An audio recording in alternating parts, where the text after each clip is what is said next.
Sleepy classes के सारे subject. मुझे पता चला था कि sleepy classes sleepy classes sleepy classes sleepy classes sleepy classes sleepy classes sleepy classes sleepy classes sleepy classes मेरा स्लीपी के साथ इंटरेक्शन हुआ। Sleepy classes sleepy classes I completely relied on your channel. Sleepy की videos भी देखी है। Sleepy classes sleepy classes is one of those मतलब institution जहाँ पे सभी टीचर अच्छे हैं।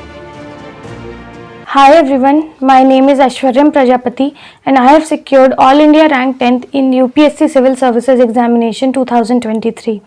आज DKT के प्लेटफॉर्म के माध्यम से मैं आपको अपनी GS की डिटेल स्ट्रैटेजी बताने वाली हूँ, जिससे बहुत सारे एस्पिरेंट्स को फ़ायदा मिल सकता है और वो इसको अपनी स्ट्रैटेजी के लिए रेफ़र कर सकते हैं। सबसे पहले हम अपने GS के चारों पेपर के लिए जो मेंस में होते हैं उनके बारे में बात करेंगे। जीएस का जो पेपर 1 होता है उसका सिलेबस हमें दिया होता है, जिसमें कि हिस्ट्री, ज्योग्राफी और सोसाइटी का कुछ पोर्शन होता है।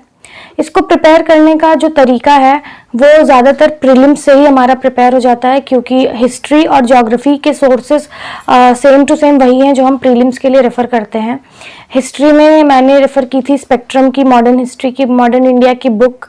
इसके अलावा क्लास 6 to 12 की सारी एनसीईआरटीज़ एक्सेप्ट जो वर्ल्ड हिस्ट्री वाला पोर्शन है वो छोड़कर मैंने सारी एनसीईआरटीज़ बाय हार्ट लर्न करी थी। क्लास 11th की तमिलनाडु की एनसीईआरटी की बुक आती है हिस्ट्री की, उसमें बहुत ही डिटेल्ड टाइमलाइन वाइज चीज़ें दी गई हैं, वो मैंने रेफ़र की थी। इसके अलावा जो हमारा आर्ट एंड कल्चर का पोर्शन है वो भी हमारे हिस्ट्री में ही आता है, तो इसके लिए मैंने नितिन सिंघानिया सर की बुक, उसके अलावा एनसीईआरटी की एक किताब ये रेफ़र करी थी। इसके अलावा ओल्ड एनसीईआरटीज़ भी मैंने पढ़ी थी, हालांकि मैंने मेंस के लिए उसको बहुत ज़्यादा नहीं पढ़ा था, बस उससे प्रीलिम्स के लिए जो कुछ फैक्ट्स इंपॉर्टेंट होते हैं वो मैंने एक 10 to 20 पेजेस के नोट्स बना लिए थे।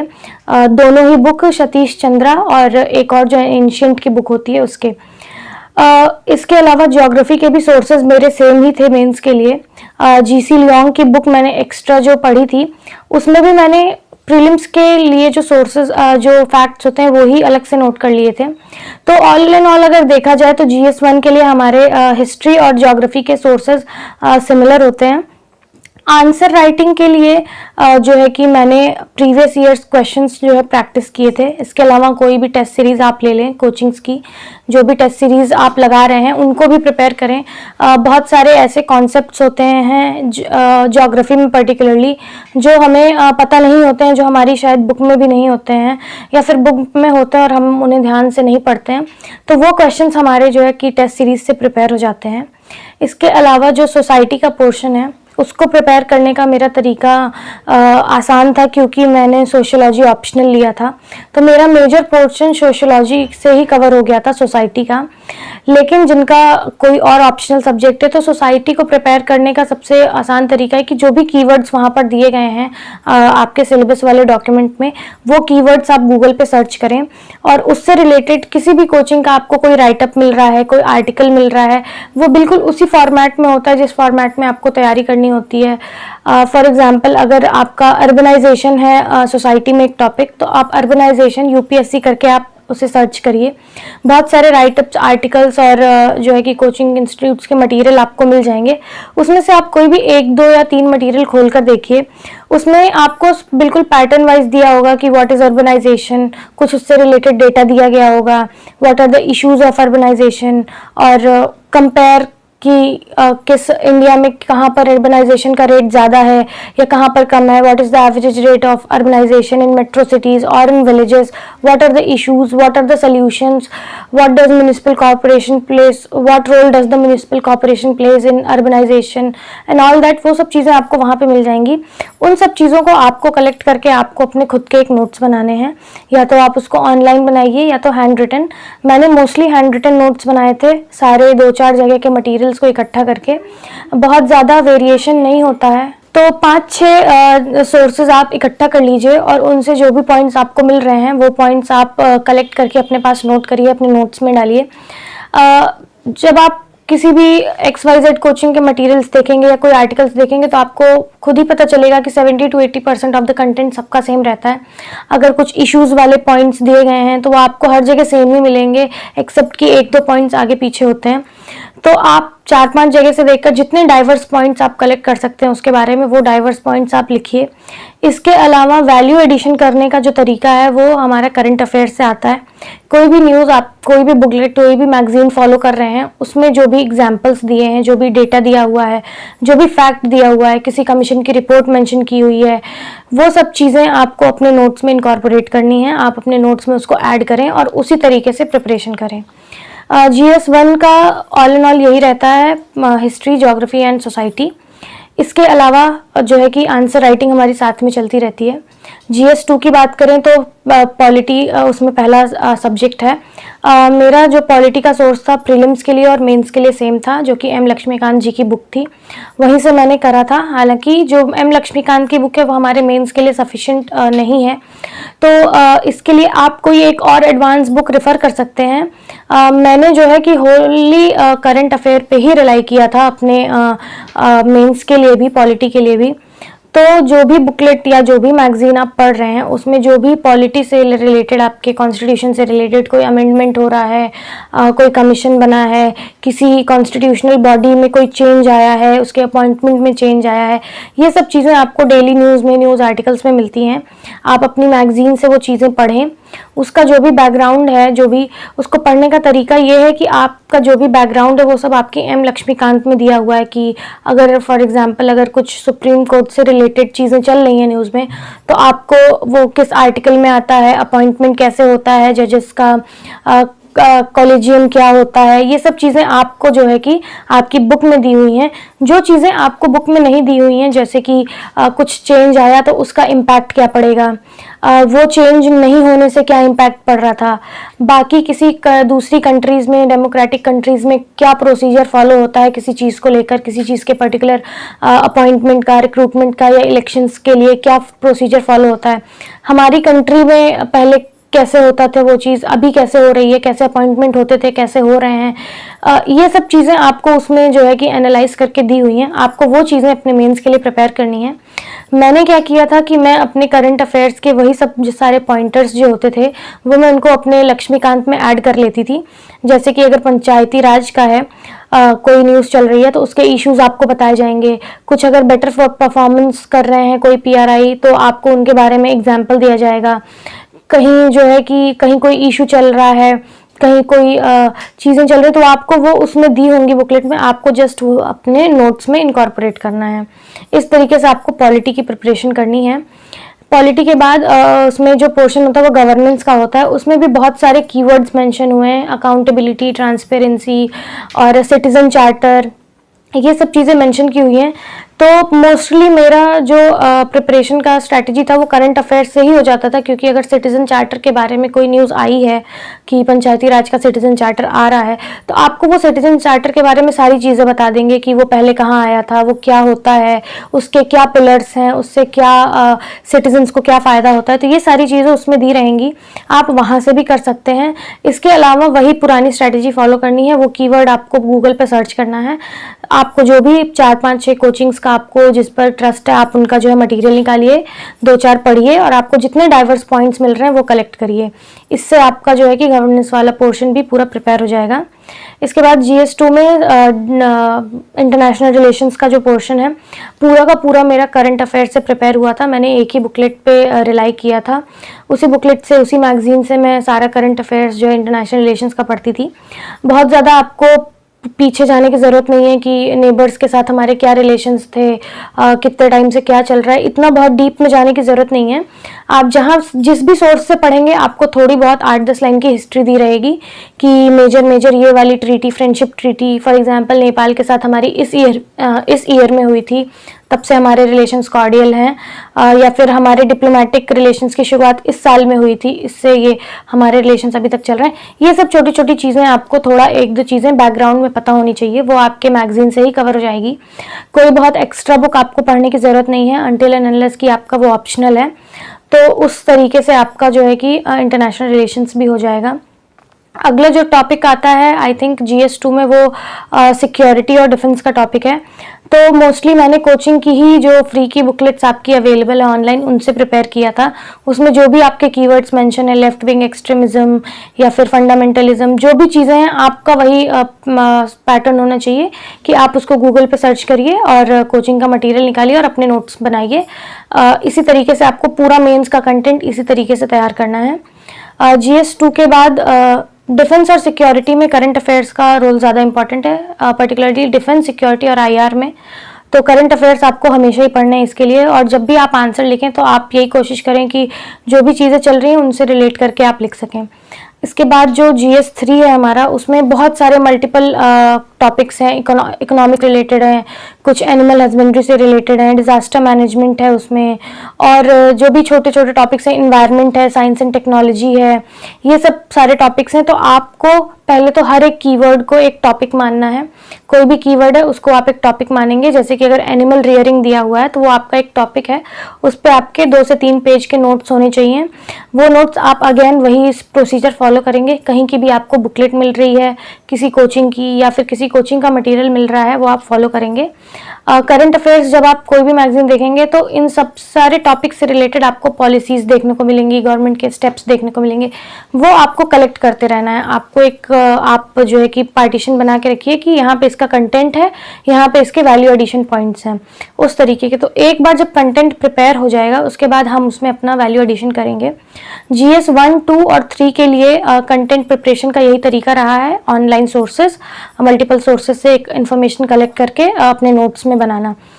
ये तीनों GS के लिए आपको अब वैल्यू एडिशन जो करना है उसके लिए मैंने ये काम करा था कि अगेन वही सोर्सेस फॉलो करके मैं जितने भी आपके एग्जाम्पल्स होते हैं, जितना भी डेटा होता है, मेजर डेटा, कि अगर एनिमल रियरिंग आप पढ़ रहे हैं तो आपको पता होना चाहिए कि कैटल की पॉपुलेशन इंडिया में कितनी है, या कोई मिनिस्ट्री ऑफ एग्रीकल्चर का सर्वे आया है तो उसने क्या कहा है कि कैटल पॉपुलेशन हाईएस्ट इंडिया में है, और जो है कि कितना परसेंटेज रियरिंग कहाँ पर होती है, ये सब चीज़ें आपको पता होनी चाहिए। इसके अलावा कोई भी एग्जाम्पल, गवर्नमेंट की कोई भी पॉलिसी चल रही है, फॉर एग्जाम्पल अगर कैटल रियरिंग के लिए कामधेनु अवार्ड्स चल रहे हैं, या गोकुल ग्राम्स बनाए गए हैं, या आर्टिफिशियल इंसेमिनेशन का प्रोसीजर है उनका रिप्रोडक्टिव रेट बढ़ाने के लिए, तो ये सब चीज़ें आपको कलेक्ट करनी है। अगेन वही सोर्सेज रहेंगे, उसी सोर्सेज में ये चीज़ें आपको बहुत ही व्यवस्थित ढंग से दी हुई हैं, आपको बस उनको कलेक्ट करके अलग से लिखना है ताकि आप रिवाइज अच्छे से कर सकें। तो एक मेरा सेट पैटर्न रहता था। ये वैल्यू एडिशन करने के बाद जब आप आंसर लिखेंगे तो आंसर में आपको 5-6 चीज़ें याद रखनी है कि आप अपना इंट्रोडक्शन, बॉडी, कंक्लूजन, ये 3 चीज़ों में आप अपना आंसर डिवाइड करेंगे। कोई भी क्वेश्चन आप पढ़ें, पहले तो क्वेश्चन में आपको कीवर्ड्स ढूंढने हैं। जो भी कीवर्ड हैं, what, why, where, how, what can be done, what are the issues, solutions, way forward, ये सब कीवर्ड्स को आपको पहले सर्कल करना है। क्वेश्चन पढ़ने का तरीका यही है कि आप कीवर्ड्स को पहचानें कि वो आपसे क्या पूछना चाह रहा है और उसी तरीके से शुरुआत करें। अगर क्वेश्चन शुरू हो रहा है कि व्हाट इज करके समथिंग, व्हाट इज डैश, तो आपको पहले उसकी डेफिनेशन देनी है। अगेन बहुत ही सिंपल डेफिनेशन, 2 लाइन की डेफिनेशन, और एक कोई सपोर्टिंग डेटा या सपोर्टिंग फैक्ट, या फिर कोई भी जो है कि किसी चीज़ की, कहीं कमीशन की रिपोर्ट या कोई बहुत बड़े ऑर्गेनाइजेशन की रिपोर्ट है तो वो आप उसमें लिख सकते हैं। फॉर एग्जाम्पल अगर आपसे क्वेश्चन NPA का पूछा गया है, तो अगर आपसे पूछ लिया गया है कि what is NPA, non performing asset, तो आपको 2 लाइन की डेफिनेशन लिखनी है कि ये नॉन परफॉर्मिंग एसेट होता है। एंड आपको एक आप सपोर्टिंग डेटा कुछ भी लिख दीजिए कि एज पर latest RBI report 2023 the NPI has been reduced from 9% to 5%, ये एक लेटेस्ट डेटा आया था, तो आप ये लिख सकते हैं। ये आपका इंट्रोडक्शन हो गया। बॉडी में अगेन आप अपने क्वेश्चंस को 2-3 पार्ट में डिवाइड करेंगे। जो भी आपका क्वेश्चन है जनरली ऐसे ही पूछा जाता है, एक क्वेश्चन में 2-3 पार्ट्स होते हैं, तो उन पार्ट्स में से आपको इंट्रोडक्शन का आपने अपना कीवर्ड हटा लिया, वो आंसर कर दिया। अब जो आपका बॉडी के लिए पूछा गया है कि व्हाट कैन बी डन या फिर व्हाट आर द इश्यूज, आपको उसी को लेकर हेडिंग डालनी है। अगर आपको पूछा गया है कि व्हाट आर द इश्यूज, तो आपको हेडिंग डालनी है the issues related to NPA are, और उसके बाद आपको अपने सारे पॉइंट्स लिखने हैं। आंसर राइटिंग आपको पॉइंट्स में ही करनी है क्योंकि वो उससे क्लैरिटी आती है पढ़ने वाले को भी, एग्जामिनर को भी, और आपको खुद भी क्लैरिटी आती है कि आपने कौन कौन से मेजर पॉइंट्स थे जो आपने लिख दिए हैं। बॉडी आप जब लिख रहे हैं बॉडी का पोर्शन आंसर का, तो हमेशा ये ट्राई करें कि आप पॉइंट्स जो है कि बहुत ज़्यादा बड़े ना लिखें और बहुत ज़्यादा छोटे ना भी ना लिखें, सेल्फ एक्सप्लेनेटरी टाइप का ना लिखें, एटलीस्ट इतना लिखें कि पढ़ने में जो है कि पूरा पूरा समझ आए। एक पॉइंट आप 2 लाइन का लिख सकते हैं। मैं इसी तरीके से रूल्स बना के फॉलो करती थी कि मैं 1 पॉइंट 2 लाइन का लिखूंगी, उससे ज़्यादा नहीं। और उसके अलावा आप अगर 8 पॉइंट्स लिख रहे हैं, 5 पॉइंट्स लिख रहे हैं, तो आप ये कोशिश करिए कि आपके 3 पॉइंट्स में कोई ना कोई एग्जाम्पल ज़रूर हो। जैसे कि अगर आप लिख रहे हैं कि कोई भी इशू लिख रहे हैं, मान लीजिए कि कैटल का रिप्रोडक्टिव रेट इंडिया में बहुत कम है, या फिर उनकी हेल्थ नहीं सही रहती है, जिसकी वजह से जो मिल्क का आउटपुट है, क्वालिटी है, वो डिटेरिएट हो रही है, तो आपको लिखना पड़ेगा वहाँ पर जो है कि पर्टिकुलर कैटल इतना लैक्टेशन रेट है और हमारे इंडियन कैटल का इतना लैक्टेशन रेट है। तो ये जो आप कंपैरिजन करके बताएंगे तो उनको आपका वो पॉइंट क्लियर हो जाएगा। तो इस तरीके से आपको लिखना है। आपको जो भी चीज़ें पूछी गई हैं उसी के रिगार्डिंग हेडिंग लिखनी है। अगर आपको इश्यूज पूछे गए तो आपने इश्यूज लिख दिए। अगर आगे कुछ पूछा है कि व्हाट कैन बी डन या what is the way forward या how it can be corrected, कुछ भी पूछा गया तो आपको वही हेडिंग लिखनी है। द वे फॉरवर्ड इज और the steps that can be taken are, ऐसे करके आपको लिखना है। फिर उसमें आप जब पॉइंट्स लिखेंगे कि government should take the steps to increase the reproductive rate of the cattle और the health of the cattle और the quality of the output milk, तो आपको एग्जाम्पल लिखना है। Example, artificial insemination programme by government of India to increase the population rate और the reproduction rate of healthy offsprings of cattle. तो इस तरीके से आपको एग्जाम्पल साथ साथ में लिखने हैं। आप अगर 8 पॉइंट्स लिख रहे हैं तो आप कोशिश करें कि 4 या 5 में तो आपके एग्जाम्पल्स हो ही। इसके लिए आप जब भी कंटेंट बना रहे हैं तो एग्जाम्पल्स और फैक्ट्स के लिए एक अलग से स्पेस छोड़ें और वहाँ पर ये सारी चीज़ें इकट्ठा करें। गवर्नमेंट की पॉलिसीज़ बहुत ज़्यादा इंपॉर्टेंट हैं। आप कोई भी एग्जाम्पल लिख रहे हैं तो गवर्नमेंट की policies are the best way to turn it into example. तो आप वही गवर्नमेंट की पॉलिसीज़ ही आप एग्जाम्पल्स में लिख सकते हैं। इसके बाद ये वैल्यू एडिशन का हो गया। इसके बाद जब आप कंक्लूजन लिखेंगे तो आपको कंक्लूजन बहुत ही ड्राई नहीं रखना है, कंक्लूजन भी आपका लाइवली होना चाहिए। उसके लिए आप अपने जो है फ्यूचरिस्टिक कंक्लूजन होना चाहिए। आपने जो भी पॉइंट्स अपने कंटेंट में प्रिपेयर किए हैं तो हमेशा एक वे फॉरवर्ड होना चाहिए कि आगे क्या करना चाहिए। तो आप उसी कंक्लूजन में वही 1-2 चीज़ें जो फ्यूचर में करनी चाहिए वो आप अपनी बॉडी से हटा लें, बॉडी वाले पोर्शन से, और उसको कंक्लूजन में लिख दें ताकि कंक्लूजन ऐसा ड्राई ना रहे। ये सारी चीज़ें आपको प्रैक्टिस करने से ही आएंगी, क्योंकि मैं जब पहले लिखती थी तो मैं कंक्लूजन बस 1 लाइन का लिखती थी। तो मुझे बहुत जगह बोला गया कि आप जो है कंक्लूजन भी एटलीस्ट 2-3 लाइन्स का लिखिए। तो आपको कंक्लूजन भी 2-3 लाइन्स का लिखना है। और बॉडी के पोर्शन को बहुत ज़्यादा इलेबोरेट नहीं रखना है और बहुत ज़्यादा शॉर्ट में भी नहीं रखना है। स्पेशियस आप करके लिखें ताकि एग्जामिनर को पढ़ने में वो अच्छा लगे। और हर एक स्टेटमेंट का आपको एक सपोर्टिंग एग्जाम्पल या सपोर्टिंग डेटा देना है।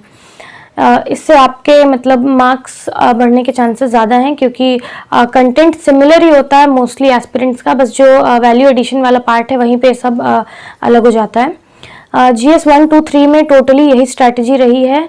ऑनलाइन सोर्सेज ही मेरे मतलब वन स्टॉप सोल्यूशन रहे हैं और कोई भी जगह आपको बहुत ज़्यादा भटकना नहीं है। ऐसा भी नहीं है कि आप जो है कि हर कोचिंग का आर्टिकल आप नोट्स में डाल ले रहे हैं। आपको जो पॉइंट लग रहा है कि ये पॉइंट मैं अपने आंसर में लिखूंगा, बस आप वही पॉइंट शॉर्ट में नोट्स में बनाइए ताकि आप बाद में उसको रिवाइज कर सकें। GS 1, 2, 3 के बाद हमारा जो GS 4 आता है, इसकी प्रिपरेशन मैंने एस्से के साथ की थी। एस्से और एथिक्स का पेपर मैंने साथ में प्रिपेयर किया था। एथिक्स का मैंने कोई भी बुक रेफर नहीं की थी।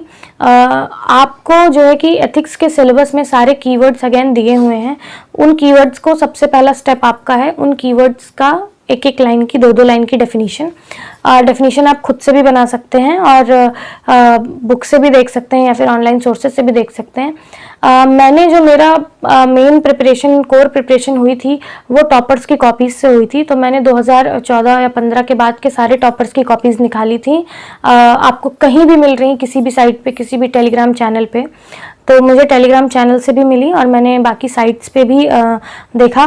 टॉपर्स की कॉपीज़ निकाल के मैं वो पूरा पेपर अपने रफ कॉपी में सॉल्व करती थी। जस्ट एक जल्दी बहुत ऐसा स्ट्रक्चरल वे में नहीं, लेकिन हाँ मैं सॉल्व करती थी। अगर केस स्टडी दी हुई है तो पहले मैं सॉल्व करती थी, उसके बाद उनका आंसर देखती थी और कंपेयर करती थी कि उन्होंने कैसा लिखा है और मैंने कैसा लिखा है। GS4 को प्रिपेयर करने का ये सबसे बेस्ट तरीका है, क्योंकि इसका जो है कि आपको बहुत ज़्यादा डेंस जार्गन वाले शब्द होते हैं, वो आपको समझ में नहीं आएंगे। तो आपको बहुत ही सिंपल वाली प्रिपरेशन रखनी है। तो आप टॉपर्स की कॉपीज़ को रेफ़र कीजिए। मैंने बहुत सारे टॉपर्स की कॉपीज़ के अलावा जो टेलीग्राम चैनल्स पे उनके नोट्स आते हैं वो नोट्स रेफ़र किए थे। कोई भी नोट्स हो 2 पेज के, 4 पेज के या 40 पेज के, मैंने उसको खोला और मेरा मेन फोकस रहता था कि अगर उन्होंने डेफिनेशन लिखी है तो वो डेफिनेशन कॉपी करती थी मैं। और उसके अलावा जितने भी एग्जाम्पल्स उन्होंने लिखे हैं, जितने भी किसी भी कीवर्ड, अगर ऑनेस्टी है तो ऑनेस्टी से रिलेटेड कितने भी एग्जाम्पल्स लिखे हैं उन्होंने, वो एग्जाम्पल्स मैं अपनी कॉपी में नोट कर लेती थी। हर एक कीवर्ड का आपके पास एटलीस्ट 20-25 एग्जाम्पल्स होने चाहिए। तो एग्जाम्पल्स कलेक्ट करना मेरा मेन फोकस रहता था इस पे। डेफिनेशन आपको बहुत क्रैम नहीं करनी है। अगर अकाउंटेबिलिटी की डेफिनेशन है तो आप खुद से भी बना सकते हैं कि to be able to be answerable, ऐसा कुछ करके आप डेफिनेशन बना सकते हैं। तो वो डेफिनेशन आपको जो है कि 2 लाइन की लिखनी है। इसके बाद जो है कि आपका जो केस स्टडीज़ वाला पोर्शन आता है, तो उसमें जिस तरीके से क्वेश्चंस आपके पूछे गए हैं 1 2 3 4 करके, एक केस स्टडी में आई थिंक 4 से 5 क्वेश्चन होते हैं, वो केस स्टडीज़ आपको उसी वे में आंसर करनी है। केस स्टडीज़ को आंसर करने का एक अपना खुद का तरीका बना ले। मेरा एक तरीका था कि मैं केस स्टडीज़ को हमेशा पहले 2-3 लाइन का इंट्रोडक्शन देती थी। जैसे कि जो भी आप केस स्टडी पढ़ के आपको जो लग रहा है कि ये इशू इस केस में चर्चा में है, मान लीजिए करप्शन का इशू चर्चा में, अकाउंटेबिलिटी का है, ट्रांसपेरेंसी का, सीक्रेसी का, तो आप उसकी एक डेफिनेशन लिख दें और आप ऐसे शुरू कर सकते हैं कि this case study is about the problem of secrecy in government offices, या फिर this case study is about the growing corruption in the administration, corruption is defined as this this this. आप इतना लिख दें तो वो एक इंट्रोडक्शन आपका हो गया। बॉडी में आपको वो जो पार्ट्स पूछे गए हैं आपको उसका आंसर करना है। और अगेन मेरा जो पर्सनल तरीका था करने का, मैं एक कोट याद करके रखती थी और मैं उसको यही कोशिश करती थी कि कोई भी कोट अगर मुझे उस केस स्टडी से रिलेटेड आ रहा है तो या तो मैं उसको अपने इंट्रोडक्शन में लिखती थी या फिर कंक्लूजन में। तो एग्जाम्पल्स कलेक्ट करने के साथ साथ कोट्स भी मैं कलेक्ट करती थी। आपको कहीं भी कोट्स मिल रहे हैं जो है कि मैं ऑनलाइन सर्च कर लेती थी, कोट्स बाय फेमस पर्सनैलिटीज़, आपके इंडियन थिंकर्स हो गए, इंडियन फ्रीडम फाइटर्स हो गए, या फिर इंडियन ब्यूरोक्रेट्स हो गए, या फिर आपके रिनाउंड वर्ल्ड के कोई थिंकर्स हैं। ये सब चीज़ें आपको जो है आप नोट करते रहिए, खासकर ब्यूरोक्रेसी से रिलेटेड जो चीज़ें, एडमिनिस्ट्रेशन से रिलेटेड जो चीज़ें हैं, जो कोट्स हैं, करप्शन से रिलेटेड हो गए, ऑनेस्टी से रिलेटेड हो गए, ये सारी चीज़ें आप नोट करिए। और केस स्टडीज़ में आप डेफिनेटली कोट्स लिख सकते हैं, आपके कंक्लूजन में लिख सकते हैं। केस स्टडीज़ हमेशा अगर आपसे पूछा नहीं भी गया है कि स्टेक होल्डर्स क्या कौन है कौन नहीं है, आप हमेशा कोशिश करें कि आप स्टेक होल्डर्स को मेंशन कर दें। अगर वो पार्ट में पूछा गया है तो आप उस पार्ट में मेंशन करें, अगर आपसे नहीं पूछा गया है तो आप ज़रूर एक स्पेस डेडिकेट कर दें कि the stakeholders involved in this are, और आप जो है कि पॉइंट वाइज लिख दें या पाई चार्ट बना दें, ग्राफ बना दें, बार चार्ट बना दें, कुछ भी। तो मेरे अगर आपके अगर पेपर में 5 से 6 केस स्टडीज़ पूछी जा रही हैं तो मेरी यही कोशिश रहती थी कि मैं हर केस स्टडीज़ में स्टेक होल्डर्स अलग तरीके से मेंशन करूं।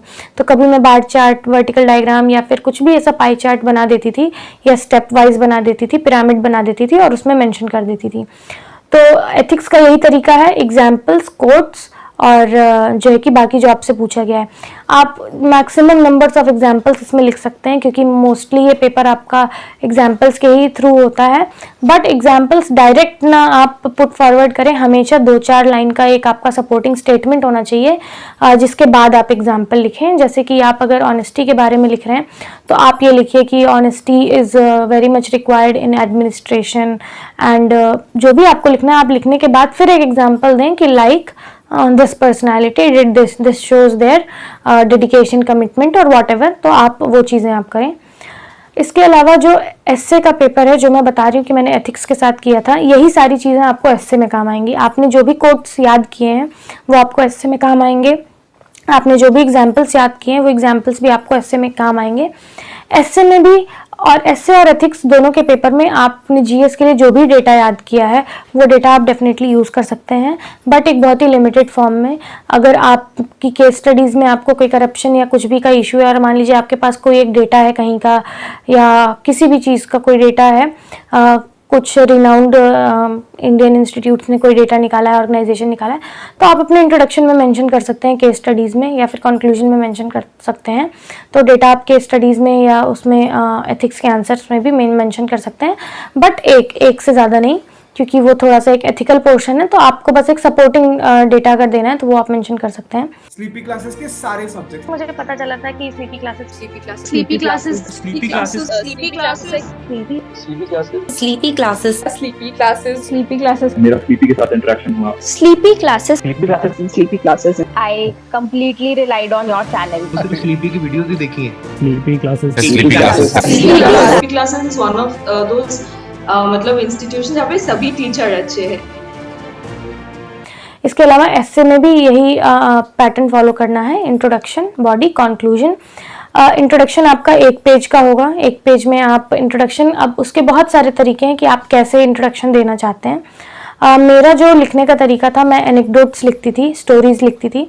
तो स्टोरीज के लिए आप कोई भी, आप जो है कि इवन आप जो है कि हम जो बचपन की क्लासेस में पढ़ते हैं वो स्टोरीज भी आप लिख सकते हैं, बहुत ही सिंपल वे में लिख सकते हैं। मैं मॉक टेस्ट में भी अपने इवन क्रो वाली स्टोरीज भी लिखती थी, जो उसका डेडिकेशन दिखाने के लिए, या फिर कोई भी चीज़ आप कनेक्ट कर पा रहे हैं, कोई भी स्टोरी आपको है, ये नहीं सोचना है कि ये तो बहुत कॉमन स्टोरी है, हम इसको लिखें या ना लिखें, आप लिख सकते हैं।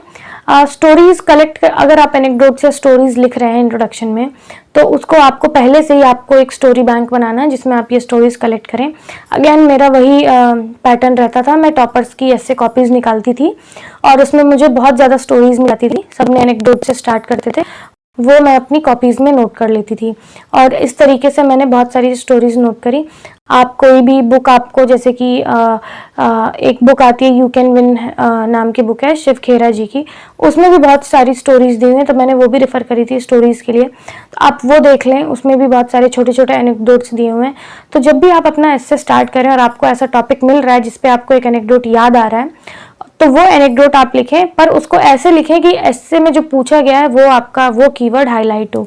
कि अगर आपको विजन के बारे में पूछा गया है कि विजन क्या होना चाहिए, तो आपने कोई भी स्टोरी लिखी तो आपको फिर वो लाइन लिखनी है कि this is the power of the vision, और this is how a visionary man thinks. इस तरीके से आपको वो आपके टाइटल से, एस्से के टाइटल से रिलेट करना है। एस्से में इंट्रोडक्शन के बाद आपका जो है कि एक पेज का इंट्रोडक्शन, उसमें आप फिर जो है कि थीसिस स्टेटमेंट लिख सकते हैं कि in this essay we would discuss about this, या फिर we would delve into deep of this theory and see, ऐसा करके आप लिख सकते हैं कि आप एस्से में बताने क्या वाले हैं, और या तो सिर्फ एनेक्डोट लिख के आप छोड़ देने वाले हैं। एस्से में फ्लो और कोहेरेंट होना बहुत ही इंपॉर्टेंट है। आप जब भी एक पैराग्राफ से दूसरे पैराग्राफ पे जंप करें तो ऐसा ना लगे कि बहुत ही जो है कि शार्प जंप हो गया, कि अगर आप कोई इकोनॉमिक व्यू बता रहे हैं तो अचानक से आप एथिकल व्यू पे आ गए, ऐसा नहीं करना है आपको। हमेशा एक सपोर्टिंग और कनेक्टिंग लाइन होनी चाहिए बीच में, उससे आपको एक पैराग्राफ से दूसरे पैराग्राफ पे जंप करना है। जब भी आप एस्से लिखें, आपको पहले ब्रेनस्टॉर्मिंग करनी है, रफ पेजेस दिए होते हैं, तो आधे घंटे का टाइम आप निकालें। आपको 2 एस्सेस लिखने होते हैं 3 घंटे में, तो मैं 1.5 के 2 स्लॉट्स डिवाइड करती थी और आधे घंटे का अलग से स्लॉट डिवाइड करती थी। तो आधे घंटे में ब्रेनस्टॉर्मिंग करती थी और 1 घंटे में मैं लिखती थी। इसी तरीके से दूसरे एस्से के लिए भी करती थी। तो आधे घंटे आप शांति से बैठ के रफ पेज पे सोचें कि आपको लिखना क्या है। आप इंट्रोडक्शन लिखें, उसके बाद आप अपने एनेक्डोट को लिख दें कि आप एनेक्डोट लिखेंगे ये वाला। उसके बाद बॉडी में आपको कैसे प्रोसीड करना है, तो इसके बहुत सारे तरीके हैं, आप कैसे प्रोसीड कर सकते हैं। बहुत लोग जो है कि लीगल, एथिकल, टेक्निकल या इकोनॉमिकल, एनवायरमेंटल, पॉलिटिकल, ये सारे जो है कि इसमें ब्रेक करते हैं। मैं ऐसा नहीं करती थी, क्योंकि आजकल के जो एस्सेज हैं वो टॉपिकल कम आते हैं, फिलोसफिकल ज़्यादा आते हैं। तो ये जो चीज़ें हैं एथिकल, लीगल, टेक्निकल या फिर एनवायरमेंटल, ये सब आपको उतने आसानी से ये आप डिलिनेट नहीं कर पाते हैं कि इसमें क्या लिखना है। तो बेस्ट जो मेरा जो तरीका था लिखने का, तो मैं अपने जीएस के सब्जेक्ट्स को उठाती थी कि जीएस 1 में हिस्ट्री है, ज्योग्राफी है, सोसाइटी है, जीएस 2 में पॉलिटी है, डिफेंस है, आईआर है, साइंस एंड टेक है, जीएस 3 में इकोनॉमिक्स है, एनवायरनमेंट है, डिज़ास्टर है और सिक्योरिटी की चीज़ें हैं। जो भी चीज़ें हैं उससे मैं डिवाइड करके अपना एक बनाती थी। और आर्ट एंड कल्चर है, और इस तरीके से मैं डिवाइड करती थी और उस तरीके से प्रोसीड करती थी। तो अगर मैं एस्से लिख रही हूँ तो सबसे पहले मैं हिस्टोरिकल पर्सपेक्टिव देती थी कि हिस्ट्री में क्या होता था, या फिर कुछ भी मैनकाइंड ने हिस्ट्री में कैसे प्रोग्रेस करी, मतलब टॉपिक के हिसाब से हिस्टोरिकल पर्सपेक्टिव दिया। उसके बाद आर्ट एंड कल्चर का कोई फील्ड अगर उसमें बैठ रहा है तो उससे आपने बताया। कुछ कुछ आपको इंटरकनेक्ट करके लिखना है, ये आपको एक ब्रॉड इंडिकेटर्स ध्यान में रखने हैं। इसके बाद और जो एक्स्ट्रा आप अपने आप से जोड़ सकते हैं वो है कि सोसाइटी का पोर्शन आपको लिख दीजिए, स्टेक होल्डर्स लिखिए कि भाई सिटीजन्स के लिए, एल्डरली के लिए या चाइल्ड के लिए, यूथ के लिए, वुमेन्स के लिए, डिसएडवांटेज्ड के लिए, क्वियर सेक्शन के लिए, जितना भी आपको स्टेक होल्डर्स का एक पोर्शन बना लीजिए, एथिकल व्यू दे दीजिए। तो ये सारी चीज़ें आपको अपने हिसाब से करनी है। मैं अपने सब्जेक्ट्स को ही लेकर चलती थी और उसी के हिसाब से लिखती थी। एक आप पर्टिकुलर सेट सीक्वेंस बना लीजिए कि आप पहले हिस्टोरिकल व्यू देंगे, फिर आर्ट एंड कल्चर से रिलेटेड जो भी व्यू देंगे, फिर आप इकोनॉमिक व्यू देंगे, फिर आप सोसाइटी के बारे में बताएंगे, फिर आप स्टेक होल्डर्स का लेंगे। इस तरीके से आप अपना एक सेट पैटर्न बना लीजिए, एक निमोनिक बना लीजिए, याद कर लीजिए कि मैं इसी हिसाब से प्रोसीड करूँगा। और आप जब ब्रेनस्टॉर्मिंग कर रहे हैं तो वही हेडिंग्स डाल के उसके पॉइंटर्स आप लिख दीजिए।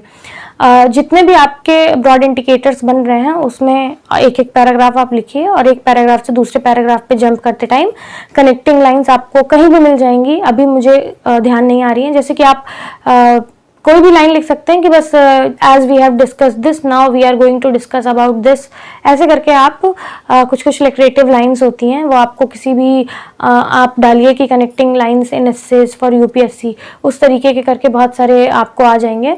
मैंने भी वहीं से किया था, तो ये आप नोट कर लीजिए। इसके अलावा एस्से का लिखने का दो तरीका होता है, एक तो आप पैराग्राफ फॉर्म में लिख रहे हैं और एक आप जो है कि हेडिंग्स, सब हेडिंग्स डाल के लिख रहे हैं। तो मैं पैराग्राफ्स में ही लिखती थी, सब हेडिंग्स नहीं डालती थी। अगर आप सब हेडिंग डाल रहे हैं तो पूरा एस्से सब हेडिंग्स की तरह लिखें, डालकर लिखें। और अगर आप पैराग्राफ लिख रहे हैं तो आप ऐसा ना करें कि बीच में आप एक सब हेडिंग डाल दें, तो उस तरीके से ना करें, कोई एक पैटर्न फॉलो करें। अगर आप सब हेडिंग्स में लिख रहे हैं तो कोशिश करिए कि आपकी जो सब हेडिंग्स हों वो थोड़ी सी कैची हो, जो है कि मतलब थोड़ा सा अट्रैक्टिव हो। तो उस तरीके से आप अगर वैसा लिख पा रहे हैं तो ही आप जो है सब हेडिंग्स डालिए। इसके अलावा एस्से में जो है कि कंक्लूजन के लिए भी आप 1.5 से 2 पेज डेडिकेट कर सकते हैं।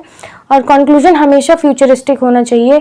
आपको अगर कोई भी गवर्नमेंट की पॉलिसी याद आ रही है उससे रिलेटेड, जैसे कि अगर विमेंस पे कुछ एस्से लिखने को आ गया है तो उनके जो है कि प्रोग्रेस के लिए जो भी कोई पॉलिसी गवर्नमेंट ने ली है तो आप 1-2 मेंशन कर सकते हैं, बहुत ज़्यादा नहीं। आपको इसमें डेटा फैक्ट्स बहुत ज़्यादा मेंशन करने की ज़रूरत नहीं है। हेयर एंड देयर 1 और 2 ओनली, जस्ट 1, एक बहुत काफ़ी है।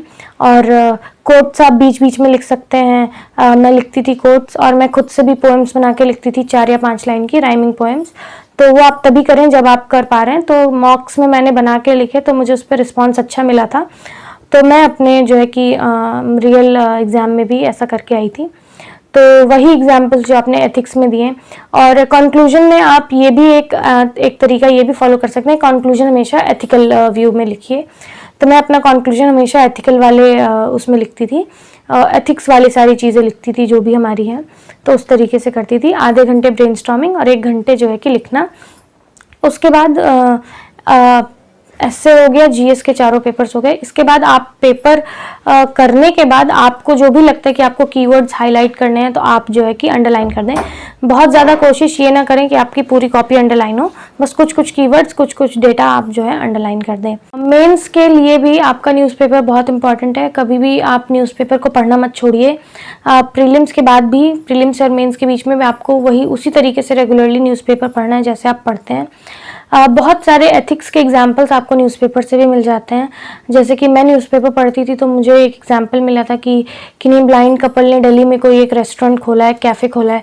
तो आप ये एक एग्जाम्पल को डेडिकेशन का एग्जाम्पल कह सकते हैं, ओवरकमिंग ऑल ऑड्स का कह सकते हैं, या फिर strength lies in the heart not in the hands. ऐसा कुछ आप जो भी आप इससे रिलेट कर रहे हैं वो एग्जाम्पल्स आप लिखें। न्यूज़पेपर के आपके जो आर्टिकल्स होते हैं उसमें भी बहुत सारी ऐसी कैची लाइंस होती हैं जो आप अपने एस्से में यूज़ कर सकते हैं, एथिक्स के पेपर में यूज़ कर सकते हैं। और कई बार आपको जो है आर्टिकल्स भी एथिकल पर्सपेक्टिव वाले मिलते हैं तो आप उससे भी कुछ इंपॉर्टेंट लाइंस या एग्जाम्पल्स नोट कर सकते हैं। इसके अलावा एस्से लिखने में बहुत हेल्प मिलती है कि जो लोग जो है कि सब हेडिंग्स डालकर एस्से लिखते हैं, तो आप जब भी आर्टिकल पढ़ेंगे, कोई भी न्यूज़पेपर हो, द हिंदू, इंडियन एक्सप्रेस, कोई भी न्यूज़पेपर हो, तो आप देखेंगे कि हर दिन आर्टिकल्स अलग अलग पैटर्न में छपते हैं। सबका लिखने का अलग तरीका होता है, तो कभी किसी ने आर्टिकल, किसी ऑथर ने आर्टिकल सब हेडिंग्स के फॉर्म में लिखा है, किसी ने जो है कि आर्टिकल की शुरुआत फैक्ट से करी, डेटा से करी, या किसी और कंट्री की सिचुएशन कंपेयर करके करी है, वो सब आप एक पैटर्न नोट कर ले। मैं पैटर्न्स बनाती थी कि पैटर्न 1 एनेक्डोट ऐसे के लिए, पैटर्न 2 स्टार्टिंग फ्रॉम डेटा और एग्जाम्पल, पैटर्न 3 कंपैरिजन, पैटर्न 4 ऐसे करके आप जो है बना लें और उस तरीके से आप देखें कि कैसे आपको लिखना है। जो भी सब हेडिंग्स उसमें डली होती हैं आर्टिकल्स में, आप वो सब हेडिंग्स पे ध्यान दें, रोज़ ध्यान दें कि जो वो चीज़ लिखने जा रहे हैं उसी को एक शॉर्ट फॉर्म में कैची लाइन में उन्होंने सब हेडिंग कैसे डाला। सब हेडिंग आपकी हमेशा ऐसी होनी चाहिए जो आपके नेक्स्ट जो आप पैराग्राफ लिखेंगे उसको वो जस्टिफाई करे। तो न्यूज़पेपर को आपको पढ़ना है, न्यूज़पेपर को नहीं छोड़ना है। कोई भी रियल लाइफ इंसिडेंट अगर न्यूज़पेपर में छप रहा है जो कि बहुत फेमस है या जो बहुत ही आपके सब्जेक्ट से रिलेट करता है, एथिक्स से रिलेट करता है, वो सारी चीज़ें भी आप अपने एस्से के स्टार्टिंग में कर सकते हैं। 2 एस्से लिखने होते हैं आपको, तो आप ये कोशिश करें कि दोनों एस्से का टोन थोड़ा अलग हो। टोन इन द सेंस कि दोनों का स्ट्रक्चर तो सेम हो लेकिन थोड़ा सा अलग हो। जैसे अगर आप एक पैराग्राफ में लिख रहे हैं तो आप एक कोशिश करिए सब हेडिंग्स डाल के लिख दें। अगर आप सब हेडिंग्स नहीं भी डाल पा रहे हैं तो मान लीजिए आपने हिस्टोरिकल पर्सपेक्टिव दिया था, उसके बाद आपने इकोनॉमिकल दे दिया था, तो आप दूसरे में हिस्टोरिकल के बाद ज्योग्राफिकल दे दें या सोसाइटी का दे दें, स्टेक होल्डर्स का दे दें। उस तरीके से आप थोड़ा सा डिफरेंस करें कि अगर आपने एक एस्से में कोट्स नहीं लिखे हैं तो आप दूसरे एस्से में कोट्स लिख दीजिए। तो इस तरीके से आप जो है कि दोनों एस्से को थोड़ा सा डिफरेंट रखने की कोशिश करिए। इसके अलावा बाकी जो GS3 का एक और पोर्शन मैं बताना भूल गई थी वो था इन्वायरमेंट का, इन्वायरमेंट और साइंस एंड टेक्नोलॉजी का। उसमें भी आपको कीवर्ड्स मेंशन है, नैनो टेक्नोलॉजी, बायोटेक्नोलॉजी, ये सब सारी चीज़ें सब आपको राइटअप्स हर जगह मिलेंगे, आपको बस वही राइटअप कलेक्ट करके करना है। इन्वायरमेंट के लिए शंकर IAS की जो इन्वायरमेंट की बुक है वो सफिशिएंट है। उसके अलावा आपको बहुत कुछ अलग से नहीं पूछा जाता है। जो भी पूछा जाए, अगर आप करंट अफेयर्स से लगातार पढ़ रहे हैं तो आपको कोई दिक्कत नहीं होगी। तो GS 1, 2, 3 पूरा मेरा sole preparation current affairs oriented था और जो भी आपके ऑनलाइन मटेरियल्स फ्रीली अवेलेबल हैं उनसे था। Thank you.